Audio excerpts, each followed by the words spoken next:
아니 계속해서 지금 각 경제 채널 보니까 네. 뭐 LG와 삼성전자는 빠짐없이 또 나오고 있고요. 네, 셀트리온도 역시 들어가 네. 있고 어떻게 좀 보셨어요?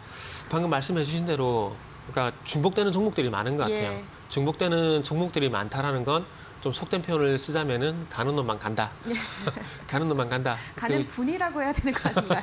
예. 그래서 조금 유식한 표현을 쓰자면은 네네. 종목 편중 현상 어, 이런 것들이 좀 발생이 되고 있다라는 게 특징적인 고스란히 좀 나타나는 네. 것 같아요.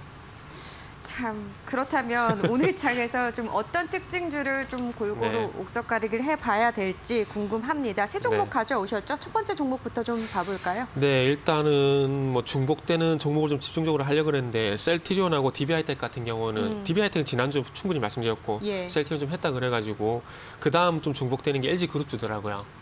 그래서 LG그룹주 얘기를 하면서 조금 타 전문가분들이 안 드린 말씀을 좀 드리도록 할게요. 예. 일단 저는 마그나에 좀 주목을 하고 싶은데 그 정도로 폭발력이 대단하니까요. 마그나 예. 마그마 이렇게 헷갈리는데 마그나 같은 경우는 이 회사도 그 LG가 이제 합작품을 만들게 되면서 저도 알게 된 회사예요. 네네. 그런데 그 화장품 OEM 회사 알죠? 코스맥스 한국콜마. 예. 그러니까 이 회사는 자동차계 OEM 회사를 보시면 돼요. 주문 제작을 하는 거예요. 그래서 지금 이 회사 같은 경우에는 전기차에는 제규어의 그 i5 맞나? 갑자기 기억이 안 나. 그 제규에서 나온 전기차를 예. 생산을 하고 있어요. 실적으로 생산을 하고 있고 그 이전에 완성차 같은 경우에도 주문 생산을 되게 많이 하고 있는데 지바겐으로 많이 알고 있는 벤츠의 G 클래스 예. 이것도 이미 생산을 하고 있고요. 그리고 보편적으로 그 많이 타는 BMW 5 시리즈 이런 차들 같은 경우 아우디도 마찬가지고요. 폭스바겐 그룹도 마찬가지인데 이런 기존의 그 BMW 5 시리즈인지 제규인지 도요타 같은 이런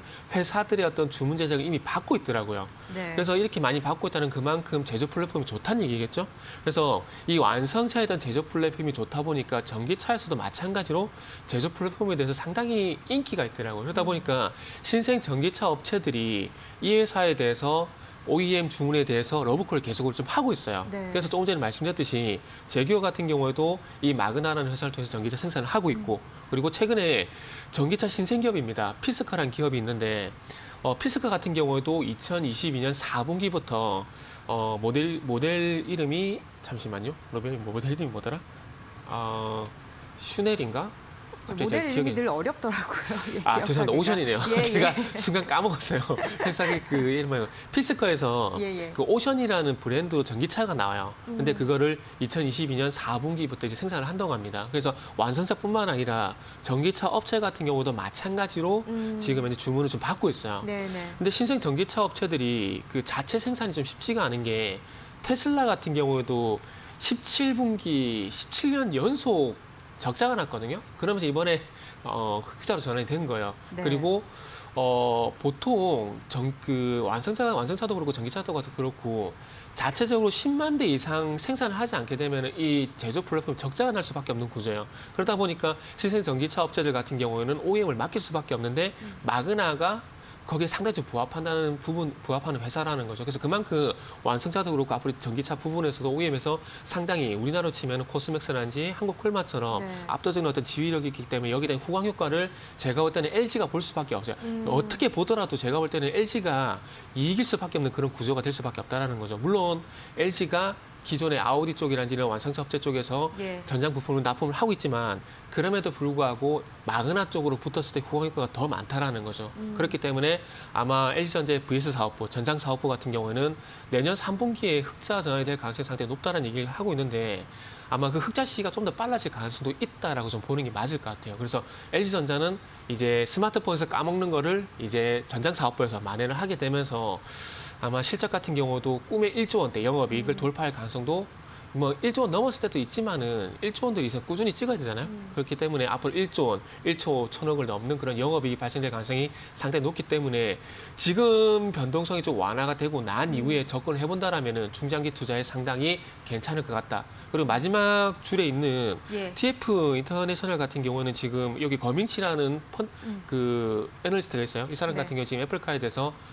허상이다 얘기를 좀 하고 있기 때문에 네, 아마 아직은 좀 연결짓기 이르다 이런 그렇죠. 의견들도 있더라고요. 네, 예. 그런 부분들이 있기 때문에 그런 부분을 참고를 해서 단기보다는 중장기 투자를 하자라는 말씀을 좀 드리고 싶네요. 네, 알겠습니다. 자, 이렇게 LG그룹주에 대한 이야기 나눠봤고 두 네. 번째 종목으로 또 넘어가 보겠습니다. 네, 네. 소개해 주시죠. 두 번째는 HMM이란 종목을 좀 말씀을 좀 드리고 싶은데요.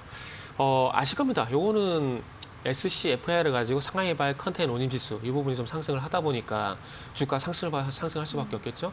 HMM 같은 경우는 전체 매출에서 컨테이너 운임이 큰 폭을 좀 차지를 하고 있기 때문에 당연히 그럴 수밖에 없고요. 그리고 최근에 또 페노션도 상승을 좀 하고 있거든요. 중국발 석탄 가격, 철강성 가격이 상승을 하고 있고 그로 인해서 벌크성 운임지수, BDI 지수까지 상승을 하다 보니까 네. 페노션도 상승을 좀 하고 있는데 요거는 제가 좀 차트를 좀 보면서 말씀을 드릴게요. 예. HMM 같은 경우에 주가가 좀 많이 상승을 했습니다. 지금 3월달 저점부터 보게 되면 저점이 2,120원이거든요. 2,120원에 15,000원. 거의 7배 올랐습니다. 7배 올랐는데 올해 턴어라운드가 확실히 되더라도 제가 볼 땐 주가 좀 오버슈팅이 됐어요. 그렇기 때문에 아마 내년 초반까지는 이 13,000원대 주가가 횡보를 할 수밖에 없거든요. 예. 그래서 좀 기다려주셔야 될 것 같아요. 그런데 요게 아마 기술적으로 접근을 하기 위해서는 삼성전기를 좀 참고를 해보고 싶은데 지금 삼성전기의 주가를 좀 차트 좀 보면서 말씀을 드리면 네. 삼성전기가 지금 화면을 보시면은 이 14만 5천 원대에서 좀 횡보 흐름이 좀 있었습니다. 횡보 흐름이 있었거든요.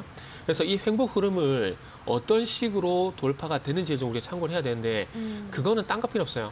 그냥 말 그대로 신고가가 나온지를 보시면 돼요. 지금 날짜를 예. 보게 되면 11월 13일 날 4.8% 상승이 나오게 되면서 아래쪽에 거래량을 보시면은 대량 거래가 좀 발생이 되게 되면서 돌파가 됐거든요.